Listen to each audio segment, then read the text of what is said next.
Em nome do Pai que me criou, do Filho que me resgatou, do Espírito Santo que me santificou, divina vontade, reina na minha vontade. Ó minha mãe, eu te amo e tu me amas, dai-me agora da vontade divina minha alma. Dai-me tua bênção, Mãe, para que todas as minhas ações sejam feitas diante de vossos olhos maternais. Divina vontade, reina na minha vontade. Eu não sou nada, Deus é tudo, Pai, eu te amo. Então, continuando a parte 2 desse estudo, né? Do volume 25, trecho 4. Então, a alma que vive no Fiat faz surgir e põe em campo todas as obras divinas. Exemplo, a recepção do Pai Celestial. Então, Jesus vai dar um exemplo aqui para a gente entender como que o Filho da Divina Vontade, né? A alma que vive no Divino Querer, compartilha, né, de todos os bens do Pai. Como que é esse relacionamento, né, dessa pessoa com Deus. Então, ele vai falar, né, dando um exemplo aqui para que a gente possa compreender. Vai falar assim: assim que quisestes dar-me os beijos da Mãe Rainha, puseste-os em movimento e correram para me beijar. Foi quando ela ofereceu, né, Luísa ofereceu os beijos de Nossa Senhora para Deus. Aí ele foi e falou que assim que ela ofereceu, né, ele recebeu. Ele recebeu como algo atual. Aí ele fala: para quem vive em minha divina vontade, acontece como uma pessoa que entrasse em um palácio real. O rei que o habita tem salões de concertos musicais, objetos para formar cenas mais belas, obras de arte de variada beleza. Agora, a pessoa que entra, senta-se no salão do concerto musical e toca. O rei, seduzida pelo som, corre e vai correr a sonata. Agora, aquela pessoa, vendo que o rei goza, põe em movimento os objetos e põe em campo a cena. O rei fica arrebatado e, se bem sabe que são coisas suas, mas aquela pessoa as põe em movimento para lhe dar prazer. Assim é para quem vive em meu fiat divino. Entra no palácio real de seu Pai Celestial, e, encontrando tantas variedades de belezas, as põe todas em movimento para rejubilar, fazer feliz, amar aquele que a pôs dentro.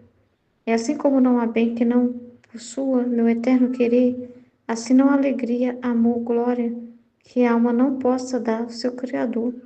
E ó, como nos é agradável ver esta afortunada criatura no palácio real de nosso querido divino, que tudo quer tomar, tudo quer pôr em movimento, tudo quer tocar.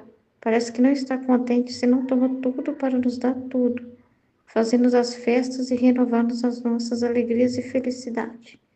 E ao vê-la, damos-lhes as boas-vindas e nós mesmos lhe dizemos: Filha amadíssima, em breve toca-nos uma canção divina. Escreve-mo-vos uma cena comovente de amor. Renovem-nos a nossa felicidade. E ela ora nos renova as alegrias da criação, horas da soberana rainha, horas da redenção, e termina sempre com o nosso agradável refrão: Teu querer seja conhecido e reine como no céu, assim na terra. Então, para viver na vontade divina, né? Quando o Senhor fala que a alma que vive na divina vontade é essa pessoa no castelo dele, então ela não sente mais é, que aquilo que ela tem não pertence, né? Que aquilo que Deus fez não pertence a ela. Ela não tem esse sentimento assim de culpa, um sentimento assim, por mais que ela sabe que ela em si mesma é indigna, né, que a gente em si mesmo é um nada, que a gente em si mesmo não é merecedor de nada, né, que tudo é por amor e graça de Deus, é gratuidade dele, mas assim, você não fica assim com Deus, sabe? Você não fica com gracinha de não querer os dons dele, de não querer o conhecimento, de ficar, eu não posso saber essas coisas elevadas, Senhor, porque eu sou muito miserável, eu não posso, Senhor, nunca, Senhor, me sentir, Senhor, dona de nada, Senhor. Eu não posso ter esse sentimento, né? Eu não posso tomar posse, Senhor, e falar que o Senhor habita em mim, que eu sou sua casa. Eu não posso tomar posse, Senhor Jesus, das suas coisas, Senhor, e falar que eu tenho, Senhor Jesus, né? Todos os conhecimentos, todas as coisas me pertencem, né? Como se fossem meus, né? Tomar aquilo com aquele sentimento mesmo, né? Meu, né? Olha a água que Deus está me dando. Deus preparou essa água para mim tomar hoje, né? Olha essa casa que o Senhor me deu. Olha esse sol lindo que Deus fez para mim. Olha esse dia lindo que Deus fez para mim. Olha esses pássaros cantando que Deus fez para mim ouvir. Então, assim, a pessoa às vezes não tem coragem de admitir isso, de tomar posse como uma possuidora de Deus também. Olha, Deus habita em mim, né? E aonde eu vou, eu levo essa presença comigo, né? Eu falando é Ele falando, eu pensando é Ele pensando, eu vivendo é Ele vivendo, eu agindo é Ele vivendo. A alma precisa chegar nesse ponto. É essa pessoa no palácio do Pai. Essa pessoa que vê tudo que tem lá, ela vai aprendendo, ela vai conhecendo, né? Mas ela tem coragem de pegar e usufruir disso e tomar posse disso.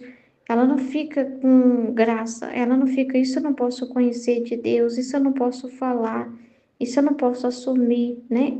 Então, tem que ter coragem, porque você vai ler lá no livro do céu que Jesus quer outras, Nossa Senhora, que Jesus quer outras cópias dele, né? Outras moradas divinas que são hóstias vivas, que a pessoa vale mais que a hóstia lá do sacrário lá, que Jesus fica mais satisfeito estando nessa pessoa do que na hóstia do sacrário lá, e a pessoa tem que ser corajosa de assumir isso, e ela vai dar glória para Deus sendo o que Deus quer que ela seja, que Deus quer que ela viva assim. Então, é essa relação de falar assim, eu conheço Deus, eu falo com Deus, eu conheço muitas coisas de Deus, eu conheço, Ele me revela o coração dele. Então, assim, essa coragem de não ter medo de ter os conhecimentos sobre Deus, de entender que tudo que Ele deixou é para nós, a palavra dele é nossa. Você precisa se apoderar mesmo dessa palavra, tomar posse dessa palavra como coisa sua, porque esses são os bens que Ele deixa.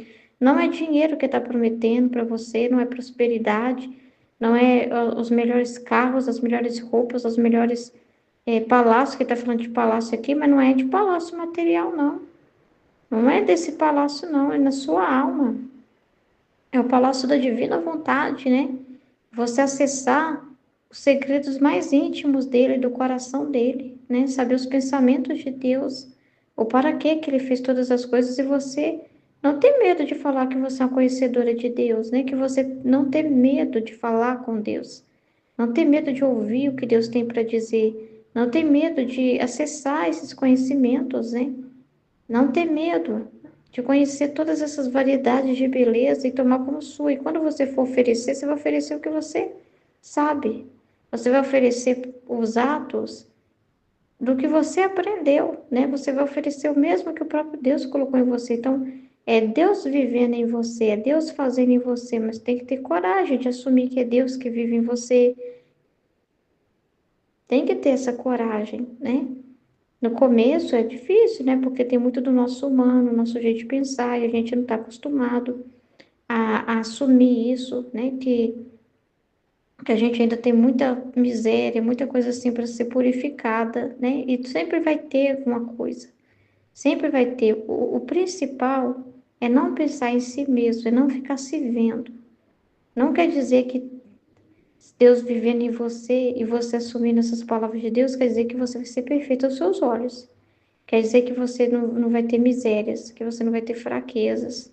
Não, você vai continuar sendo essa pessoa que tem suas misérias e fraquezas, debilidade, que Deus muitas vezes permite para te manter humilde, para que você não se empodere e não se ache ricaça, né, de uma riqueza que você sabe que é de Deus, né, e que você está tomando posse, mas é Ele, não você, que fez aquilo, né, não é você, né, é Ele em você.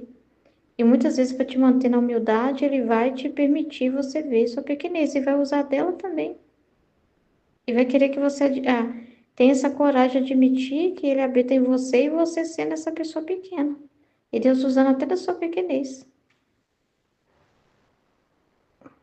E a felicidade dele vai ser não te ver mais assim com aquelas vestes pobres, que é você ficar só olhando para sua miséria, ficar olhando só para sua indignidade, só para sua incapacidade. né? Ficar só nesse pensamento miserável, de ver misérias, de ficar vendo trevas. Não. Você começa a viver a mesma felicidade de Deus, que é contemplar a sua própria vontade divina, com todos os seus pensamentos, né? Com tudo aquilo que é Deus, né? Com toda a sua palavra, com todas as suas verdades, né? São tantas verdades que nós aprendemos a cada dia. É tanta coisa que Deus tem para contar sobre tudo, né? Sobre si mesmo, sobre a sua vontade, né? Sobre o paraquê das coisas, sobre o que ele fez na redenção, o que Jesus fez na redenção, né? Sobre tudo. Então, assim, você tem tanta coisa para ser feliz, então para que você vai perder tempo e ser infeliz e ficar com seus pensamentos? Então, não tem tristeza nesse reino, não tem tristeza com Deus. Não tem tristeza com Deus, porque a tristeza é pensar em si e ficar com seus pensamentos. Mas uma vez que você é possuidor e começa a viver como filho e filha de Deus, então Deus tem tanta coisa para compartilhar de si mesmo, que Ele quer viver com você, que você não tem por que perder tempo com seus pensamentos baixos, tolos, não tem por quê. Então Ele fala que você vai se rejubilar, né? Ele vai se rejubilar e você junto com Ele, né? Fazer feliz. Amar aquele que a pôs dentro, e assim como não há bem que não possua meu eterno querer, assim não há alegria, amor, glória que a alma não possa dar ao seu Criador. Então Deus vai ficar satisfeito porque ele vai estar vendo a própria vontade dele em você. Então você vai glorificar a Deus vivendo, porque tudo que existe, tudo, né, sua respiração, é Deus quem fez, é um bem que Deus está te dando. Entende? Então você vai viver não mais como ladra desse bem. Por que ladra desse bem? Porque às vezes respira para pecar. Usa o seu respirar, respira fundo, já planejando o próximo pecado, a vingança, o mal que vai fazer. Usa a própria vida, o próprio corpo para o pecado, né? Usa os próprios pensamentos para alimentar ódio, para alimentar raiva. Entende? E usa as coisas, mas assim, não atribui a Deus, né? E ainda xinga ainda por cima, ainda xinga, né? Ainda reclama, né? Então, assim, não tem aquela gratidão mesmo para Deus, não tem aquele reconhecimento, não dá valor ao bem que Deus deu, né? Não sabe usar com justiça, né? Aquilo, atribuindo a Deus aquilo, né? Então, muitas das vezes, usa com injustiça. A pessoa usa aquilo com injustiça. Então, a pessoa não está glorificando a Deus e também ela não está feliz. Porque ela não sabe o valor daquilo, porque quando você sabe que aquilo, o valor das coisas, você é feliz quando você conhece o valor das coisas, né? Você vê as coisas de um jeito diferente quando você entende o valor delas. Então, quando você vê que tudo vem de Deus com o propósito de amor, para te amar e para que você o ame, você vai usar as coisas de um jeito diferente. Você vai ser uma pessoa grata pelo que você tem, por mais simples que seja, não precisa ter muita coisa. Mas aquilo que você tem, né, a sua família, você não vai ver elas como uma desgraça. Ah, mas meus parentes são problemáticos. Não, mas eles não são uma desgraça. Porque você não vai ver eles com justiça se você ficar vendo só com a sua visão, vendo o problema. Mas quando você for ver com o propósito de Deus, que colocou essas pessoas na sua vida, para a sua santificação também, né? E para a santificação deles mesmos, para que um aprenda a amar o outro, né? Entende? Para que haja ali dentro uma verdade, uma justiça, um perdão, né? Uma melhora. Tanta coisa que Deus faz através disso. E você vai começar a ver as coisas de um jeito totalmente diferente. Você não vai reclamar, vai falar com a sua vida, que você queria estar em outro lugar, vivendo outra vida, com outras pessoas. Você vai começar a dar valor ao que Deus te deu. Vai começar a dar valor à sua vida, né? Vai começar a dar valor a tudo. Vai começar a dar valor. E como que faz isso? Só pelo conhecimento, ouvindo o que Deus diz das coisas, ouvindo a palavra dele. É pelo conhecimento das verdades de Deus, é pelo conhecimento da sua palavra e você viver nessa palavra que tudo muda na sua vida. E você passa a ser essa pessoa que não rouba, mas essa pessoa que quando usando desses bens, você está usando como filha, porque você vai estar reconhecendo a Deus. Você vai usar elas como alegria, né? Com alegria, como uma forma de reconhecer, como uma forma de agradecer. Foi Deus que está me dando isso nesse momento para me viver Olha, me surgiu esse passeio, é Deus que está me dando esse passeio, então eu vou usufruir dele, né? Com justiça, porque Deus está fornecendo isso, então você não. E você agradece, você retribui a Deus, você é uma pessoa grata, entendeu? Você sabe receber tudo, tanto as alegrias quanto as cruzes. Sabe receber tudo da mão de Deus e sabe atribuir a Ele tudo, né?